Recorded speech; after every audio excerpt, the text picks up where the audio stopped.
the chronic, the sweet Mary Jane, ganja, split, reefer, the bad, the Buddha, the homegrown, the ill, the Maui, the method, pop, lethal, turbo, Thai, shake, skunk, stress, wacky, weed, blaze, the boot, dime bag, Scooby-Doo, Bob, bogey, backyard boogie. Mind Talk. Yeah. Ooh, that's Thurston. It's the Cool Nerd Weed Show. That's TS. And that's Sasha. And we are live on idobi Radio. We're live tonight on this Monday night. It is, I'll say it off the bat, it's June 8th, 2026. The Knicks. Do I want to know? I don't know. I turned it off. Okay, let us not talk about it for another hour. If you're here with us now, we are live. It's game 3. If you're listening to this in the future, maybe that means nothing. But for right now, we're excited. It's playoff season and all that good stuff. And the nerds are here together live on idobi. Listen to idobi all of the time. We're a great group of folks. We're just, if I do say so myself, we're doing good things for the world. And we I think, when history looks back on us, we will be looked back on kindly. Yes, history will judge idobi favorably. I think so. We'll be on the right side of history, I believe. And I mean always. And we've been doing, you can find us everywhere. Just search Cool Nerd Weed Show. We have fun doing this. We really, we do this as like a therapy for ourselves, but we just like to talk about the goings on of weed and where we are today and where we come from. Also, I think it's important we talk about that just from like the perspective of people who know and who feel strongly about cannabis and the cannabis lifestyle. You know what I mean? That's what the Cool Nerd Weed Show is. Look out for our zine. Stand for truth, justice, and the cannabis way. And that's where we have been for the last 10 years. Yes, we started this show we really did start it because of it going recreational or adult use in California. In California. That was like why we started, because we were like, this is going to be crazy. People need to understand what's coming. And this was really at the height of like weed was going to save everybody's lives. And it still is. But for some reason, it's like a MAGA indicator. There's like mad reefer madness here and there. But weed is stronger. And I think that whole time, it was a good time to do the show that we were going to do, because then followed a bunch of like cannabis influencers, which we're not, you could call us that, I guess, but like wouldn't. You know what I mean? We're cannabis legalization and historians. Enthusiasts, yeah. Cannabis historians. Write that down. Yeah. Or cannabis, what do you call it when you want to like preserve? Archivalists? Yes. Archivalists. And enthusiasts. We are cannabis archivalists. And we are. That is who we are. And we're here. We take it very seriously. We are here. We're live, and we will continue to be as long as we possibly can. We thank idobi for giving us the space to do this. Truly, it's because of you that we're held accountable and we're consistent, and you help us in every way, and we appreciate you. Find idobi. The free idobi app is pretty lit, and the podcast section is right there, and you can find us everywhere. We're live streaming. We did a little pre-show stream. I took some edibles during halftime. I finished up my Coast 5 THCV 5 C. Okay, I love that combination. I took a bunch of them. Yeah, well, not like 3 or 4. I mean, that's such a low dose for you. I was like, I'd be surprised if you had taken one. Well, with the THCVs and the CBGs, I try to limit myself to like under 4. So that would be 20. Yeah. So it's like a 1 to 1 to 1 to 1. Yeah, I think that's a lot of the V, but I don't know. I mean, just for me, like 10 of THCV is like really like it really gets me going. Yeah, same. So, I mean, I took a bunch because it's late here on the East Coast. I'm gonna be okay. But yeah, I wouldn't recommend taking really more than that. I like them. I think it's pretty cool. We'll talk about that more later in the shozy, right? Yeah. Right. Yes. We are talking about 10 years first, right? 10 years of nerddom. Because we started when it was going legal, was what I said so long ago. Yeah, that's when we were giving it the old, let's do this thing. And we did. We started in a garage of my living room. And then it was like pretty cool. Like technology was pretty catching up during COVID because we did go into the idobi studios. We love those studios.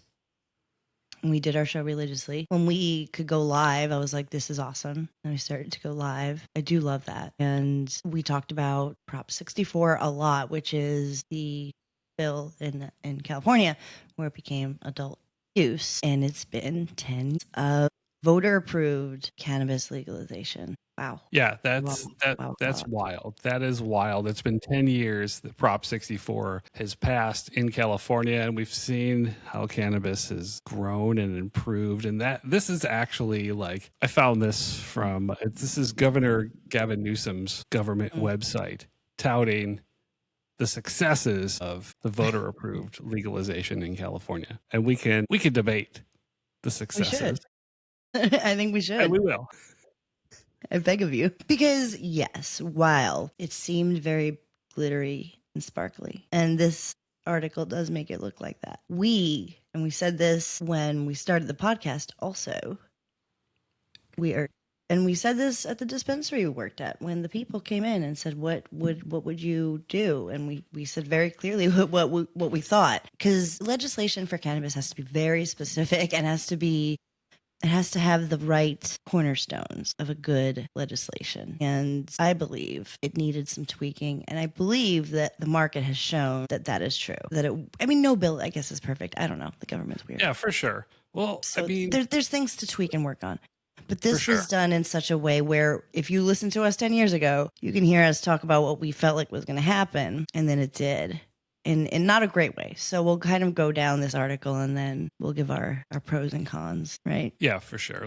Should we start with like the social equity aspects of it all? Yes. Okay. Yes. So according to this government website, the California Department of Justice has cleared 215,000 cannabis related records have been cleared or reduced statewide, which is great. I don't know how many still exist, but 200,000 is a good number. I don't know. For fucking 10 years, I feel like that number should be a little bit bigger. Yeah, and it took a long time. Like I remember it being like well into legalization that they were even beginning to like, what do you call it? Apply social equity and we were directing people to the websites and the government agencies and other like lawyers that were working pro bono to help somebody who had cannabis convictions on their records. Yeah.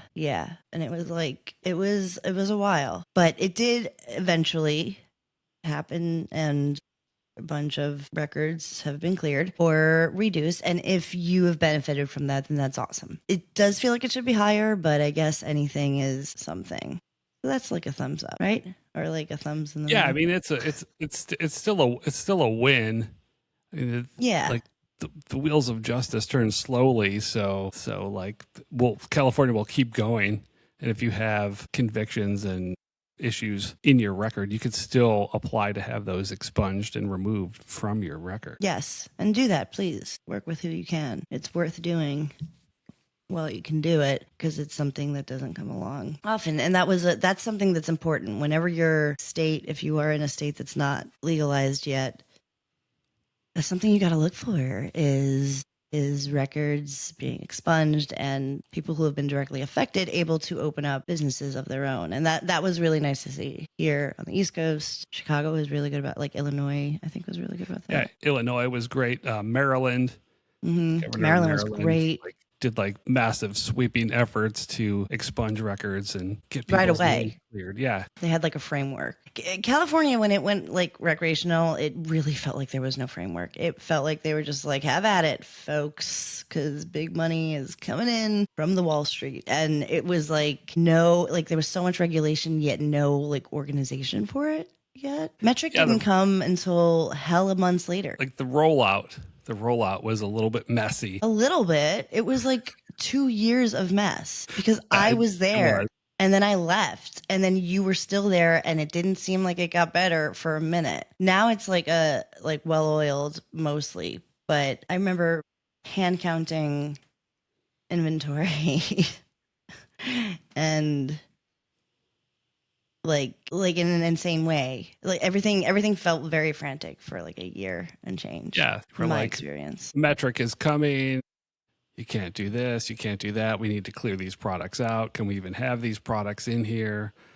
Well, who the fuck's gonna know, because there's no metric in here? So can we continue selling them? And there were so many questions. So it was messy. It was fucking messy. Metric wasn't even like a thought at first. I mean, it wasn't even like no. Yeah. Metric. Like as I was like leaving, that's when it was slowly going out to, and that's when like dispensaries started getting bought by bigger companies, and that is something that we saw. I suppose we'll get to that. So yes, thumbs up kind of with social equity. Could be better, I think, but at least it's something. It is something. It could always be better, and it's a work in progress. So, but yes. Let's see what other sort of positives came through in this framework of legalization that is Prop 64. Product testing, safety standards. Yes, in theory. There was yes. I really was about that life for a long time. I was like, this is great. This is great. And I still do stand by that. I love, like, more information is better. But when you have corrupt, like, big brands kind of like fucking with the standards or like skirting around regulations, there was only a few bad apples, I suppose. But there was like that one year where there was like hella brands that were not safe. And for some reason we're on shelves. We were happy that there were some testing regulations in place for for your vapes, for your flower, for your edibles, especially for your vapes. But there were some bad players in the laboratory market and manufacturing side, and I guess all angles, which they're getting weeded out now. Like the bad, that's good. You can lose your license for like falsifying test results in the lab world and THC and falsifying, like passing products that tested dirty as if they tested clean or dumping them into another market. That's a whole nother. A whole other thing. So those things are after 10 years, those things are sorting themselves out. Like labs have lost their licenses. So we like to think that tested products are clean as we're saying that they are clean, right? Yep. Maybe. Yep. I mean, sure. Yes. I 100% would hope. I do think it is getting better.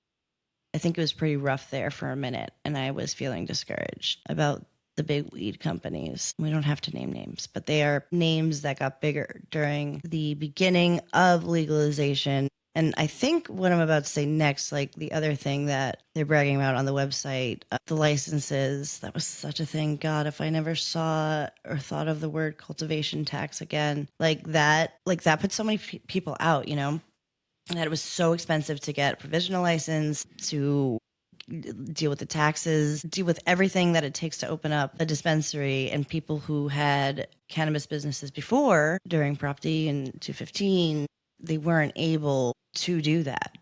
They couldn't. It was just so many monies and hoops to jump through that a lot of people just kind of went away or left the state. That was like, I feel like, a result of the licenses and maybe testing too. Yeah. I'm not complaining. I'm just saying that was something that we saw and that made us sad. Yeah, that made us sad because I mean, a lot of like the legacy operators the products that we really loved, like they were having trouble getting funding for licensing fees and facilities that were approved. You had to have very deep pockets to be able to afford a license, not only because you needed all of these things in place. Like you needed a lease, and you needed your manufacturing, and you needed all of these brick and mortar pieces to your business to be in play when you were applying for your license. So it's not easy to set that up before you can actually manufacture or have monies coming in.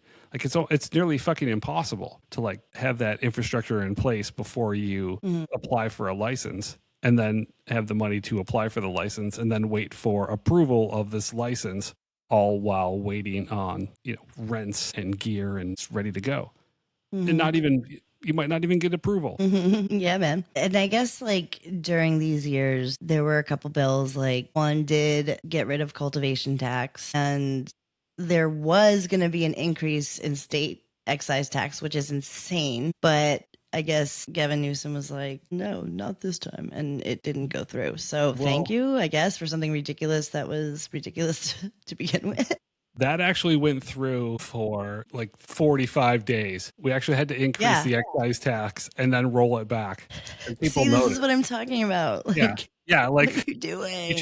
You change all the fucking rules mid-game. How are we supposed to operate? How's anybody supposed to operate in the cannabis sphere when you are constantly changing the rules of play? Yeah, you're setting it up for failure. That's a silly thing to do with something that clearly there's a market for, and if done right and well, could be great, you know? So I feel like that really like muddied things up, was like the amount of money that it took to start and then just like get everything through the red tape, really. But it's the Tax and Fee Administration since 2018 has collected more than $7 billion in cannabis tax revenue.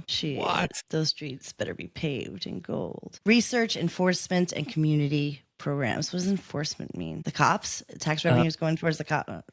Yeah, it was some of the cannabis tax money was supposed to go towards enforcing actions against illicit cannabis businesses and grows.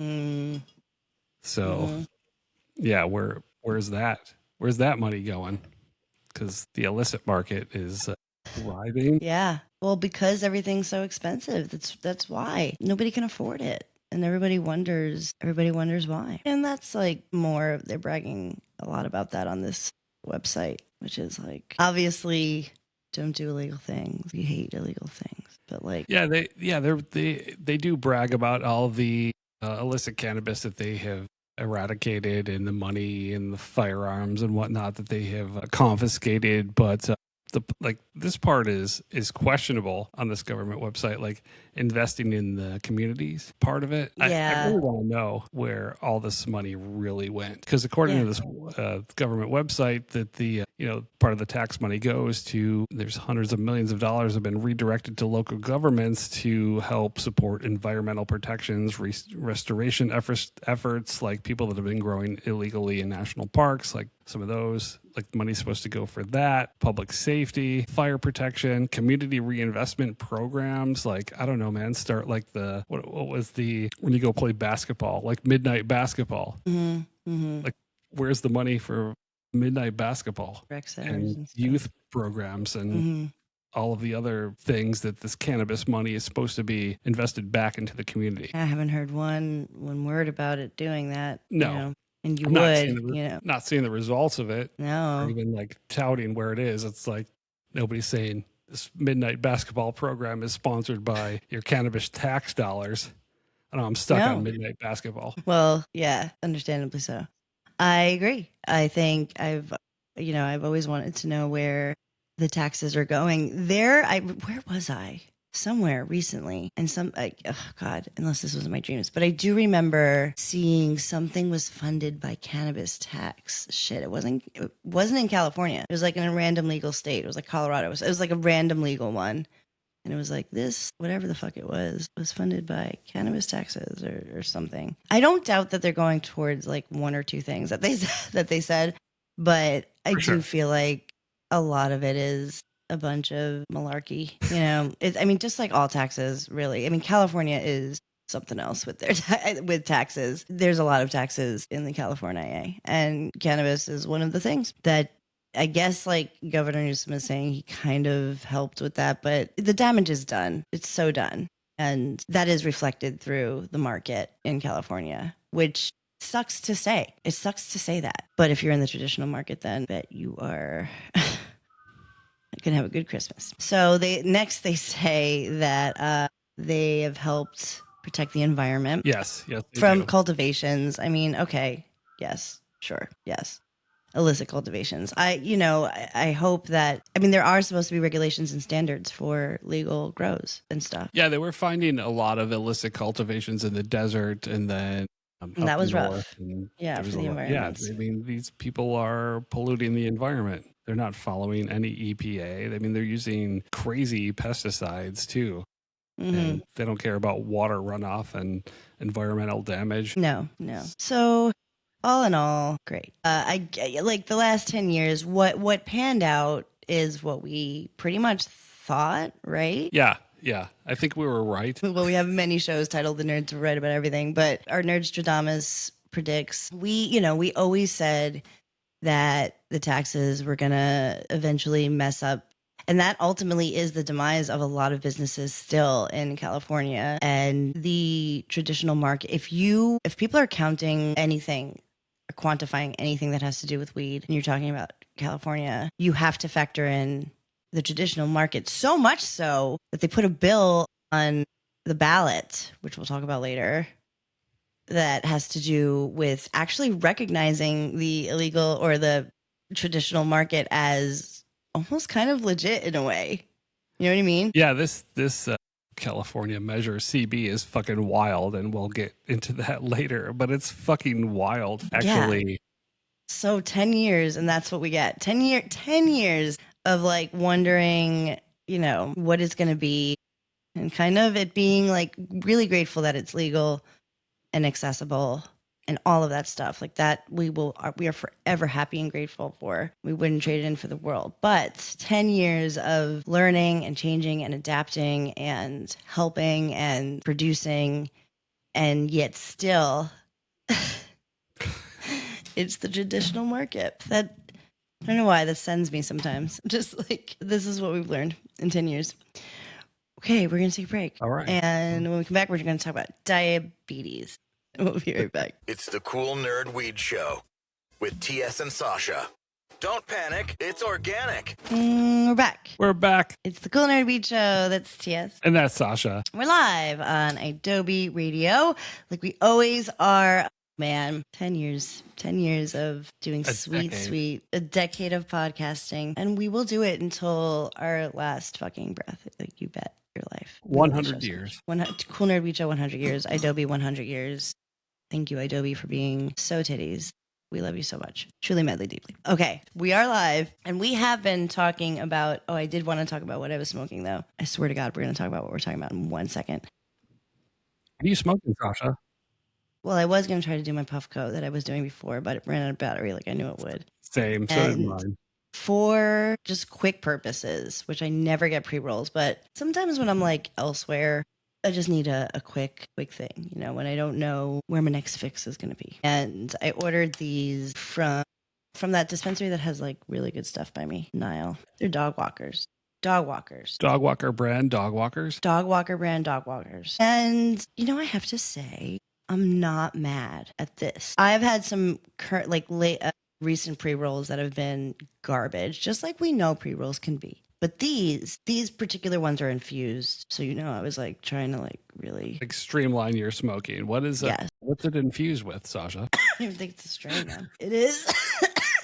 It's called Show Dog, I think, or no. Or it says Sit. It's indica and it says Sit. So I have literally no idea. But I'll look for you. I bet the internet will know. Damn, I thought I wrote everything down. That's a good question. I always try to prepare for your questions. Show Dog. Like Rudy.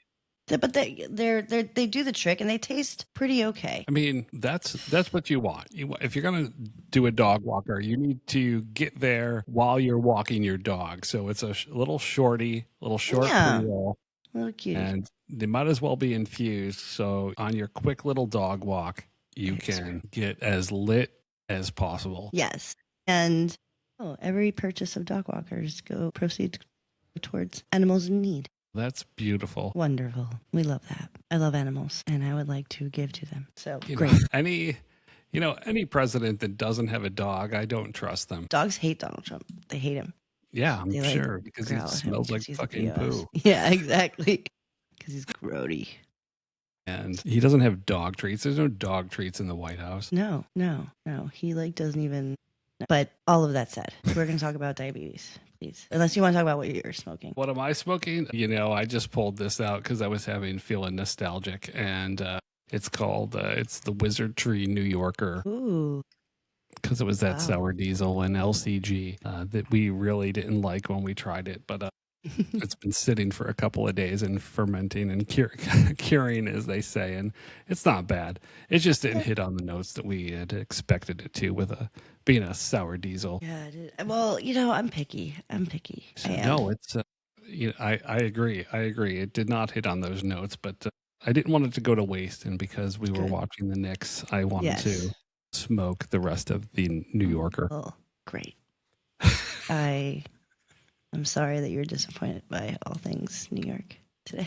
But good news. So we really have been talking about this is about THCV basically, right? Yes. So there was a study last month that was released. Now I didn't know it was going to do all that. THCV is a cannabinoid that you'll see a lot in edibles right now. They also do it in vapes, right? Yeah, it's been increasingly popular in vapes. That's crazy. I mean, I'd like to try one. Did I try one? Yeah, I don't.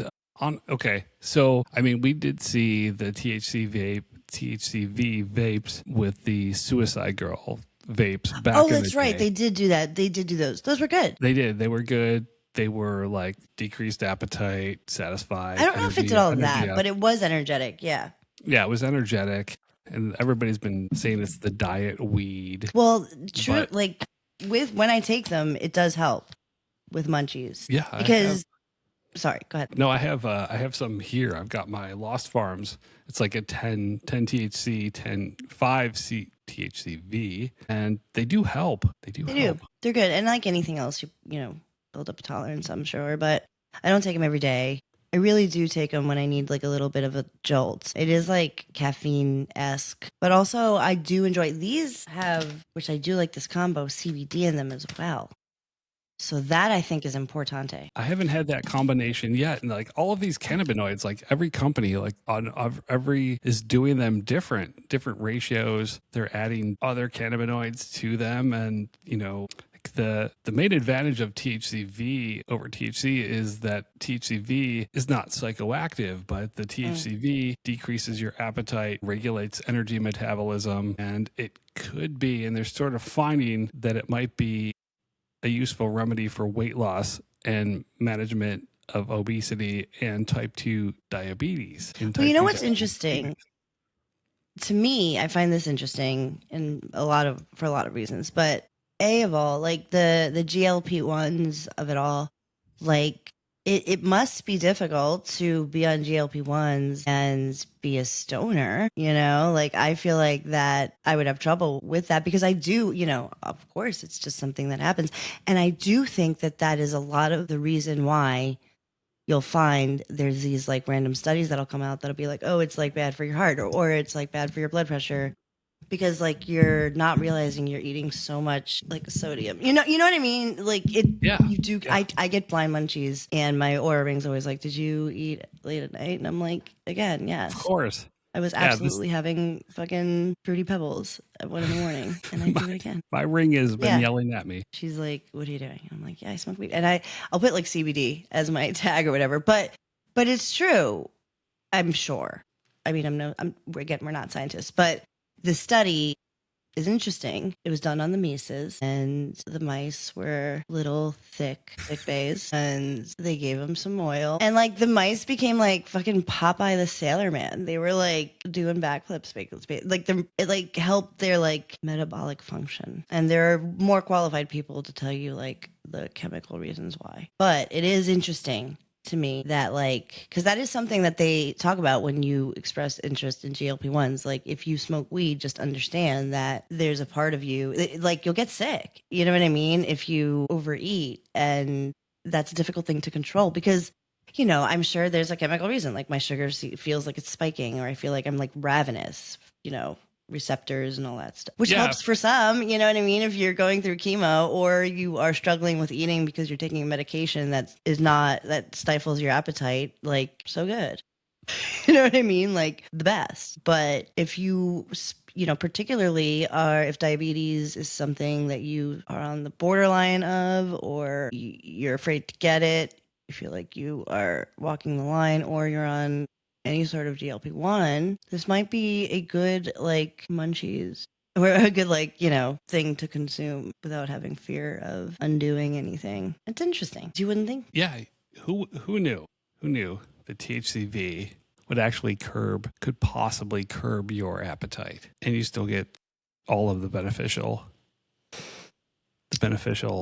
of cannabis. Yes, the technical term. It also, again, I think it's worth noting that we also have been saying that the entourage effect is so important. You do need other things to make this work. So it comes from the intoxicating part, but it doesn't have to be intoxicating. It is something that does something, though. I always say that about even like CBD or like even the non quote unquote intoxicating things. I'm like, whatever relief you feel is something, Yeah. You maybe you're not like Inagata DeVita, but you're like you're experiencing something. Yes. Yeah. So you don't feel that high that everybody talks about, but you feel relief from your symptoms, and right. that's it right there. Like when something's actually helping you out, you're not going to get that fuzzy high feeling that you want in a recreational fucking. No, but if you want, if you are working on not getting diabetes, and this could actually help that, then I think that's good. I think that's pretty cool. Pretty cool if true. That yeah, you might be able to. More research is needed, and we're just learning that, like we were saying earlier, like all of these various combinations of cannabinoids, like we're only unlocking cannabis's full potential, and they may find that ratio, like one of these companies is going to unlock that secret ratio of every single compound of THC, THCV, all the cannabinoids, and which one is going to unlock, and that combination will be beneficial for every ailment of the human condition. And we will eventually get there. Sure will. We sure will. We're going to take a break, but that's exciting stuff. And you're right. It's a big freaking deal that we're discovering stuff about. And, everybody's cautious. Everybody wants to be like, no, you never know. It's like how long to go. And all the doctors are saying that, and the chemists and the scientists. But it's neat to find stuff out. And it's slow because it's cannabis, but we are finding cool stuff out. Stuff that, we knew, which is crazy. 10 years ago, we knew this. But, hey, literally better late than never. So we're going to take a quick break. And we're going to be right back with our final Huff and Puff. The nerds will be right back. It's never too late to join the sesh. Final Huff and Puff with TS and Sasha. And we're back. We're back. It's the Cool Nerd Weed Show. That's TS. And that's Sasha. And we're live on idobi Radio. It is time for our final Huff and Puff, which is about, today's really a California themed show. It's about California, who just had a big election in this year and month, 2026 in June. And it was just top to bottom. Bunch of things to vote on, and all of a sudden, in the midst of a fucking 78,000 person governor race, they slipped in, the little fucking perverts that they are, this cannabis bill that I was like, TS and I literally do this every single week and have been for 10 years. Where the fuck did this come from? You know what I mean? You didn't know about it, right? No. That's insane to me. I was maybe I'm really out of touch, but I'm not. I'm not out of touch. I do this.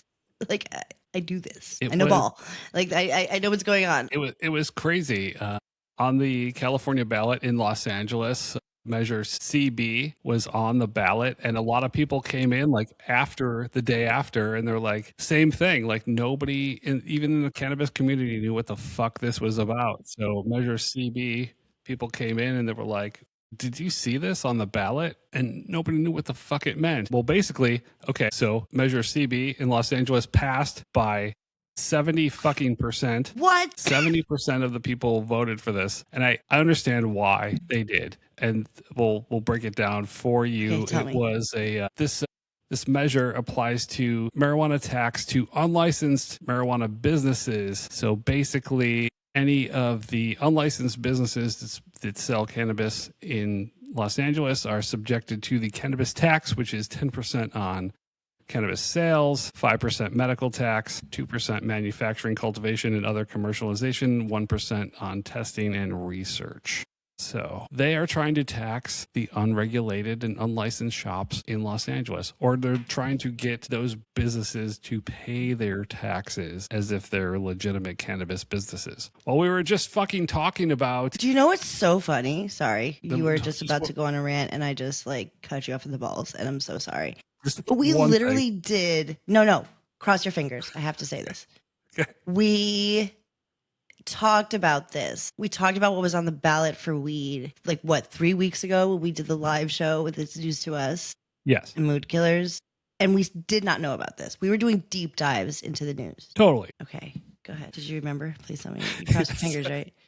Yes. It worked. Yes. So we were just talking about how the tax dollars that have been generated through cannabis to this point over the last fucking 10 years were supposed to be, some of it was supposed to be dedicated to shutting down the illicit market. Yeah, billions of dollars. Billions of dollars. Yeah. The government's touting billions of dollars dedicated to eradicating the illicit market. Well, that hasn't fucking happened. And then this Measure CB gets on the fucking bill and all of you fucking people voted for it. 70% of you fucking idiots voted for this because... Well, my husband's one of those idiots. He didn't know. So I'm going to go tell him he said. They're not idiots. That's the thing. No, they're not. This was not presented in a fair way. I not at all. apologize for my idiot comment. You were on a rant and then you wonder why I interrupted you. No, I'm just kidding. You were on a tear.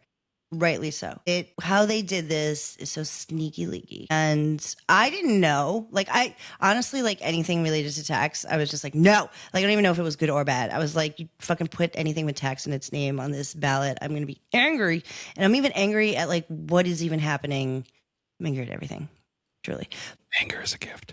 Tried to hashtag anger is a gift. I tried to think about it and was what the fuck are you even talking about?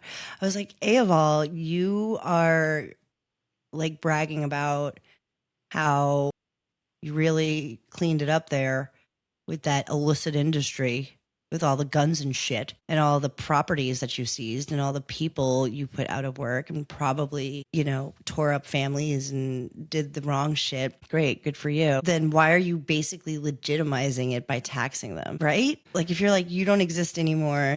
Yeah. But so lies, first of all. And then B of all, am I misreading this? That's just crazy to me. How are they even going to do this? Yeah. How are they going to enforce this on the illicit market? Who's in accounting for the fucking plug, bro? So let's just say that the Cool Nerd Weed Show, we rent a building somewhere on Hollywood Boulevard and suddenly we open and it's the Cool Nerd Weed Shop. And we don't have any fucking permits and we don't have anything. But as long as we pay our fucking taxes on the goods that we sell, we'll be totally fucking legitimate business people. And we bypassed all of the process of being legit, paying our money, paying our licensing fees, paying our legal fees. It's a fucking slap in the face to Prop 64 and anybody that was trying to follow the fucking rules that you gave us. And it brings us back to changing the fucking goddamn game when we're playing it for the last 10 years. Mm-hmm. Exactly. And okay, you just the whole entire 10 years has been the uprooting of a business model that quite frankly worked, but I understand things have to change and whatever, but you spend 10 years doing that and shoving that down everybody's throat and making people lose their businesses and houses and move out of state and work in places that don't align with who they are. And then you are just okay, as you were, but now you have to pay taxes. Nobody understands even why that's bad. Nobody does. Nobody understands that. They don't. They're just they should be just paying the taxes too. What? What? That is equivalent to me of they're not here legally. Let us detain them. That is the equivalent of that to me. Do you know what I'm saying? That's a punishment for everybody. The unlicensed folks who are now having to pay into the government when they were just fucking providing a service that the reason why wasn't being frequented is because of the government. It's too fucking expensive and not even great sometimes. So fuck that measure. Fuck the government so much. So much. It's fucking infuriating. Also, Fuck Donald Trump. Fuck ICE. Fuck Spencer Pratt. Go Knicks. Yeah, go Knicks. Get out of LA and don't panic. It's organic.